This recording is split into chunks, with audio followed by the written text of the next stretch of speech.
Babinsa Koramil 06 Klut Utara lakukan penyemprotan disinfektan untuk antisipasi penyebaran virus corona di lokasi pesantren Darul Rahmah Kota Fajar, Aceh Selatan.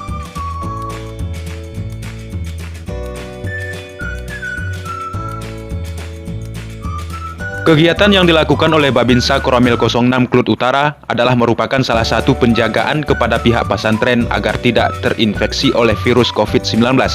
Jumat 27 April 2020.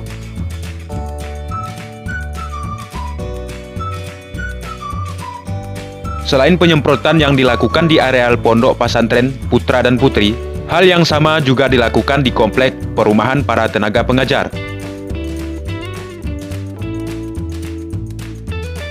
Babinsa Koramil 06 Klut Utara juga berharap kepada para santri agar selalu menjaga kebersihan diri dan lingkungan guna mengantisipasi agar tidak terinfeksi oleh virus COVID-19.